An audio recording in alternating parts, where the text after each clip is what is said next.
stay with them. Don't turn back and say, oh, well, I'm done now, I'm good. Stay with them. You know, Brother Superintendent, that takes us back to a few lessons ago. Remember when the Israelites, they weren't acting right. They weren't acting right. And God used an evil people, an evil nation to correct them. And they were crying out to God, God, how are you doing this? Why are you doing? How are you using them to correct us? And what did God say? And they're worse than us. And God said, don't worry about it. I'm God. I'm God. You know, I'm using them to correct you. You know, so, you know, your injustice, that's our lesson. Injustice will be punished. It will be punished. Let God do it, though. Yes. Yeah. You know, it makes me think of the song when David said, taste and see that the Lord is good. When you taste of his goodness, when you see what he does for you, let me put it back into some terms that we do about food. When you taste something good, you know what's good to you. You ain't trying to go back to something that ain't good. No. Or if you do, you be like, oh no, I don't want this. I got to go back over here. So that's what I'm saying. How would you taste of the Lord and know that he is good and go back? We gotta stay with him. We gotta stay with him. Yes. In verse 4 it says, for I and my people have been sold to be destroyed, killed, and annihilated. If we had merely been sold as male and female slaves, I would have kept quiet, because no such distress would justify disturbing the king. Now, I didn't get into detail on this part of this verse, but if you look at this, she said, if we had been sold to be destroyed, killed, and annihilated, that was Haman saying, hey, we just won't get rid of y'all, period. But she said, if we had just been sold as a male and female slave, I wouldn't even bothered you. I wouldn't have came at you. I would have accepted that. But he want to get rid of all my people. He ain't trying to hold on to anybody that is Jewish. So I got to talk to you about that. That's a problem for me. So at this time, it has not been expressed at who her people are still. Right. She still hasn't told them, but she utilizes what was said in the decree. She does utilize that. Anybody want to read Esther 3 and 13? Dispatches were sent by couriers to all the king's provinces with the order to destroy, kill, and annihilate all the Jews. Hold on one second. Now you see, she just used that in her text. So she ain't stepping out of bounds even. She is saying, hey, I'm just telling you what was said in that decree that you signed off on. Go ahead. Young and old, women and children, on a single day, the 13th day of the 12th month of the month of Adar, and to plunder their goods. So I'm going to kill the young, the old, the women, the children on this day, and they even give a day for it. And then killing you ain't going to be enough. We going to go in and take everything you had anyway. So when I say annihilation, Haman had nothing but destruction in his heart and mind. Yeah. This action brings it to the mind of the king and really pushes the cruelty of Haman to the front. Pushes it to the front because the king doesn't know who she's talking about yet, but you can hear the brutality in this conversation. Then she makes sure that the price is realized. And remember, the king received the 10,000 talents, although given back, of silver to let them to destroy the people. This was a price being paid to do it. Go ahead. I'm thinking about that over and over again. I mean, that's something, though. You want to pay to do something wrong. Yes. when you say Haman is evil, you can't skip it. Haman evil. And that's why I said he even paid this 10 grand, 10,000. Because, hey, I want to do it, man. I'm going to pay you because I just want to kill somebody. All of them. And here goes some money for letting me do it. Usually you say there's a bounty on somebody's head or there's a reward. This dude said, I'll pay you to let me go do the man. Ahead of schedule. Boy, look at that pride. Look at that pride. Yeah. So Haman was being slowly shown to be an enemy of the king. And this is how smooth Esther was. Because these people provided services to the king. See, Haman forgot that part. He forgot that they provided services to the king. They gave tribute. And his queen was included in these people. Hey, these people grew crops. They was working for the king. They were in the kingdom.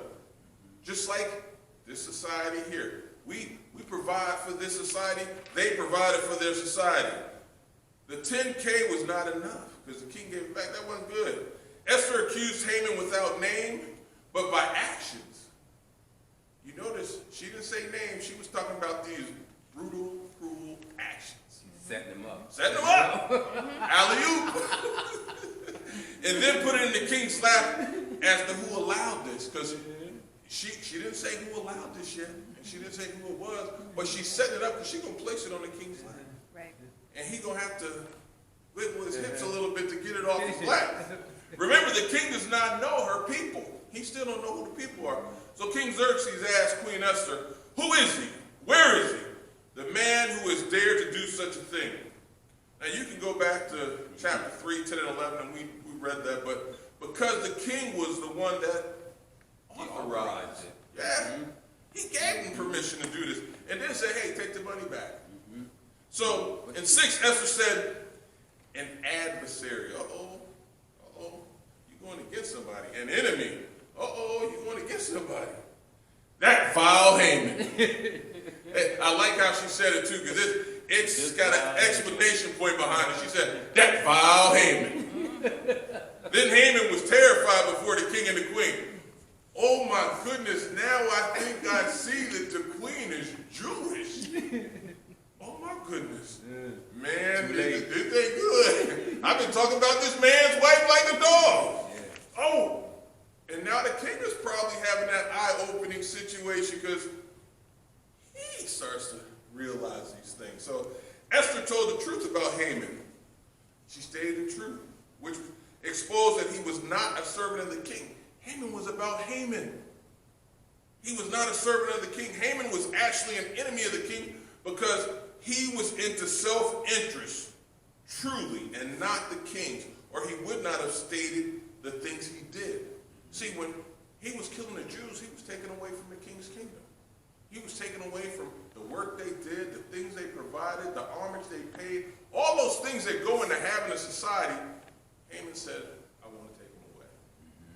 I want to destroy these people. So, but bigger than that, he was going against God. He was definitely going against God. I mean, he's trying to fight in battle because God will protect his people. God, they were his chosen people. Chosen people. Know, yeah. God was not pleased with that. You can't do nothing with us, Haman. I'm going to just let you know, but I'm sure you heard about us in the past, and now you're going to see us in the present. So now the funny part for me and the scary part for Haman happens because now he realizes the king's queen, wife, friend, and the one he finds the most favor in, she's a Jew. She one of those people you want to annihilate. She one of those people you want to kill. Oh, and the one you really don't like, Mordecai? That's her big cousin. So now you're going to have a problem here. So this also means that he is in front of the king, accused of planning to murder the queen. The love of the king's life. Say it, the love of his life. You in my house, and you plan to kill my wife. Now, you might catch me outside on the street slipping and you walk up on her, but in the house where I'm at, it ain't going to happen. And now Haman is sitting there in front of the king and the queen, who is a Jew, and he don't know what to do. He probably sitting there fumbling at the lips, wiping the corner and wiping the sweat down. He like, this ain't a good predicament. Now I know why I'm here by myself. See, I'm here and I ain't got no backup either. Yeah, and you know, it's good that you made mention of that. Because he had a little clan that was running with him. He even had his wife and you know, his boys were running with him. And they were helping him with some of these, you know, suggestions or a part of his plan. They were part of that. But now he's all by himself, looking around. Where are your boys at now? Where are these ones that was whispering in your ears, helping you, you know, to eliminate, you know, to do evil? Even his wife was on board with his plan. But you see, he walked into this palace, and he got the king and the queen, and the queen is sitting there not with the earthly king, but she got the spiritual king, the king of the world, sitting right there with her. Haman don't know. Haman didn't even know he was getting set up. He should have called her Scottie Pippen and he was Michael Jordan because she's dunking him right now. And stop it. He's sitting there and he's standing there and he's looking and Esther is strong because she said, that foul, Haman. And he like, he didn't know what to say. Oh, that's it. What you do and where do you go? Yeah, where do you go? Now, What you please. gonna do when they come for you? That's one of my favorite. Bad boy. Yeah. Now, please notice how wise Esther is in this situation. Anybody want to read Esther 5 and 12? And that's not all, Haman added. I'm the only person Queen Esther invited to accompany the king to the banquet she gave. And she has invited me along with the king tomorrow. Pride. Yep. Do you see his pride? Hey, y'all, you ain't coming. You can't come because you ain't liked by the king like I am. But Esther, who had some wisdom and was being led, she knew what she was doing. She said, no, I just need you. You're the only one I'm coming after right now. I'm going to let the Lord do it, but we're going to put you right in front. So Esther was wise in this. And she had beauty, brains, and she had faith in the Lord. She was strong in this. And see, I want to add and interject right there. Earlier, as we read, she had them fast and pray. Yep. And her and her attendants fasted and prayed. So she sought the counsel of God, which will give her, you know, his leading, his guidance, her the wisdom to do what happened. And to add to that, you're absolutely right. There are some things in life that we can just pray on. We pray on it. But there are some things, some evils in this world, in life, that we have to put some fasting on top of that thing. That's right. And pray. Fast and pray for the movement of God, you know, to get that connect with God. Even Jesus said that. Sometimes you got to fast and pray. When they said, why couldn't we cast out this evil demon? He said, you got to fast and pray. Fast and pray, yes. And he don't know you too. Don't forget about that. So Esther was doing her thing. Mordecai, now we leave Mordecai out of this a lot, but Mordecai was really the one that set this in motion and kept her in her faith and raised her. So Mordecai was really good to his family, to his cousin. And then, even when she got up there, he said, don't forget you with us. You one of us. Yes. So that fasting we doing, you going to do. And that's when she responded back, yeah, I got to do that. He right. And like y'all said a minute ago, we need that. Sometimes we need to get put back on our path. Sometimes we need just some encouraging words. I don't want anybody to beat you down telling you to go to the Lord and to remember to call him. You need these encouraging words that help you get stronger. Amen. And to stay there. Amen. And you have to think about it too. You know, we got people that grumble about fasting for a half a day even, or fasting because they got to do a blood test. But when it comes to fasting for the Lord, and I can speak from experience, when it's the time and when it's for the Lord, you can do it with ease. Yep. You know, and if you think about Esther's position, she was privy to the best foods and wines and drinks and whatnot. So that right there is showing, and you're having humility before God when you choose to give up those things to seek Him. Amen. And even the ones who didn't have the best gave Right. They did it together. This was a together thing. They stayed together in God. Which is a foundational thing, that unity. Yes, that unity is key. Yes. So Esther invited only Haman, so there was no opportunity to ask for assistance. He ain't had no backup. Now you know her wisdom to invite only Haman. That was her true wisdom in this situation. Her wisdom after she had fasted was to only bring this dude up in here. So in verse 7, the king got up in rage. Of course he was upset. He left his wine and went out into the palace garden. But Haman, realizing that the king had already decided his fate, stayed behind to beg Queen Esther for his life. Now, here's this thing of perception. If you look at the whole thing of perception here, Haman looked good to the king. If you look at it, he was doing a favor. He was doing right by him in his mind. He wanted to go annihilate people. Perception. Because it comes back and bites him. So the king got up angry because Haman had played him for a chump. Yeah, you done played me for a chump. By getting him to authorize the decree to kill the Jews. He played them. Do you think that the king wanted to kill his wife? No, not at all. So probably in shame and anger, the king went to the palace garden. Perception's about to happen to Haman. Haman knew that he was done and stayed back to beg Queen Esther. Perception is about to get Haman, even more so. But looks have been deceiving and partially worked in his favor. And this staying behind is not going to work in his favor. It ain't going to work this time. And there's that perception that he gave off earlier. Now he's going to be seen as he is. And he ain't even doing that part now, but perception is going to catch him. And see what I think about here is Daniel also. You know how they persuaded the king? Because when they make an edict, they got to follow it. Yep. You know, so that's why, I mean, I know they come in and he rescinded it. However, just like in Daniel's case, when the king realized what they did, he had already made the edict and they have to follow through. That's like you said. So yeah, he was probably angered. Oh, man, he was hot. Big time. So in verse 8, just as the king returned from the palace garden to the banquet hall, Haman was falling on the couch where Esther was reclining. Brother. I think God tripped him. God tripped him and had him fall on that couch. Somebody tripped him because it would have been my house. So we know the scripture says he was begging, but I told you that perception about to catch him. Yeah. See, he was falling on the couch where Esther was reclining. And the king exclaimed, "Will he even molest the queen while she is with me in the house?" He really said, "Is this fool going after my wife in my crib? In my house. Are you kidding me?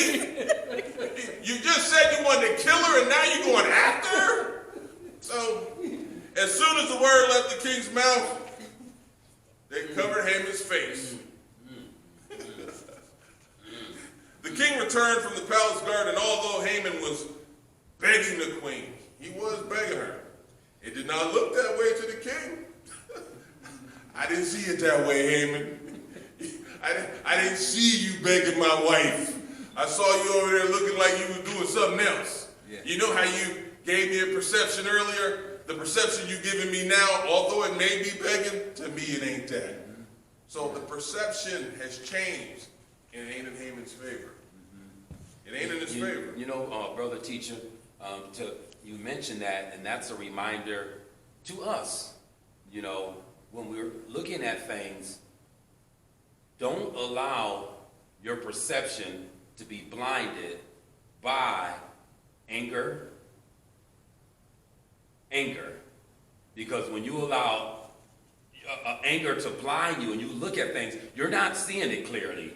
If you were looking at it with clear eyes, with a good heart and good eyes, and therefore you can read things wrong. Yes. You will read things wrong, and we got to look at that and take that to heart and be mindful of that. Yes, we do, but the king said, "No, I'm angry. I'm taking it the way I see it." Yeah, even though it wasn't that. It wasn't that. But the king said, "But the king, you did something to me earlier, and I saw you one way, and now you're doing something else. I'm gonna see it my way too." Yeah, because he was angry. Yeah, he was gonna see it, even though Haman was totally wrong here. The king was gonna see it through angry eyes. Yes, exactly. He was. Exactly. The king returned from the palace garden, although Haman was begging the queen. It did not look that way to the king. The king thought that he was attacking his wife.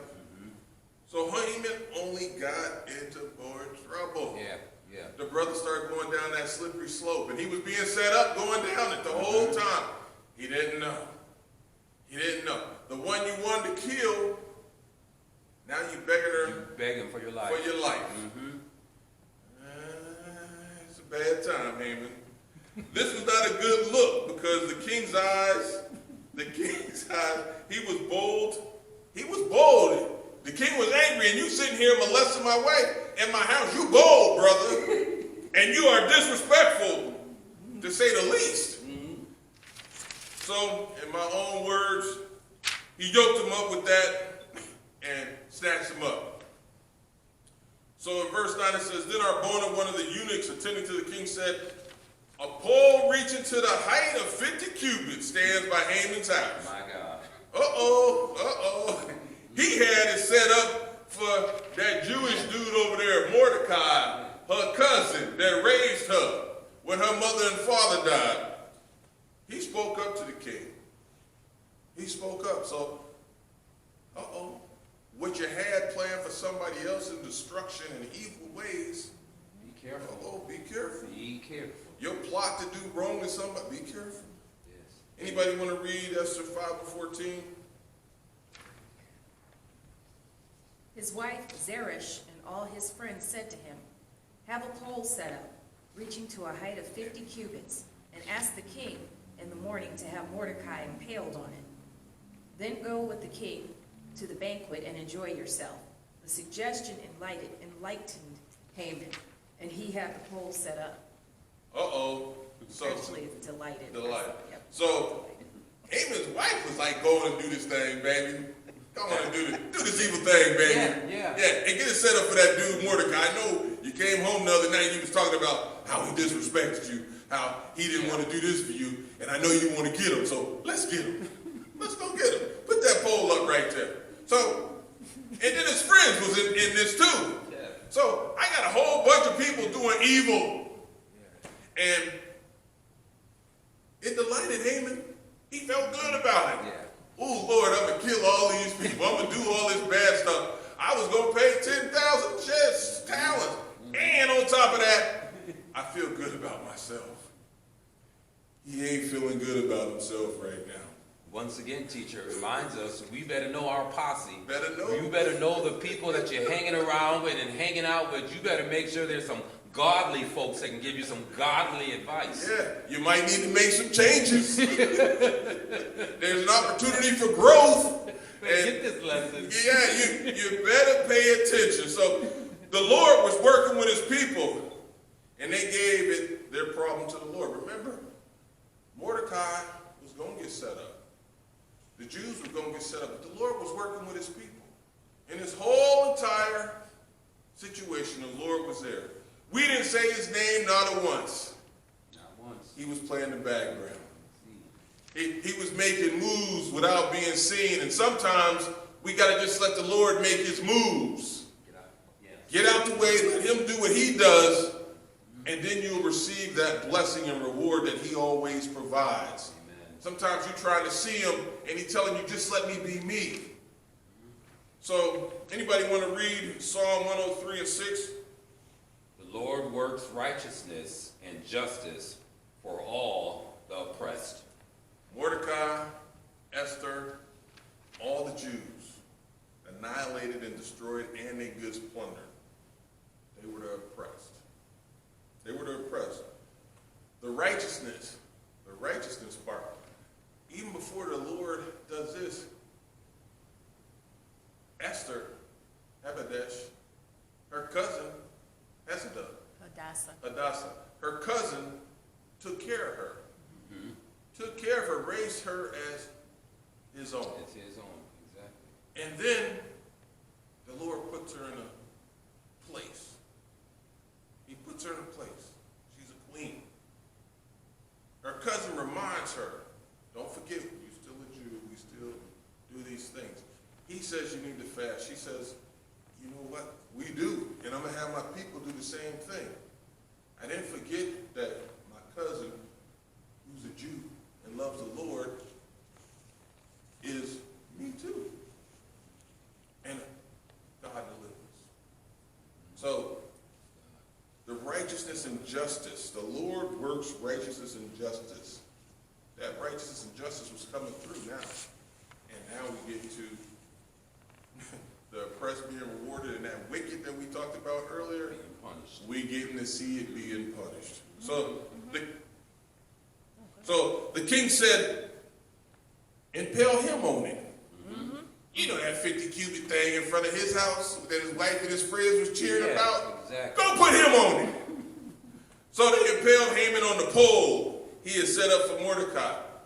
If you set up something evil for somebody, it's going to come back and be set up for you. God wants us to do good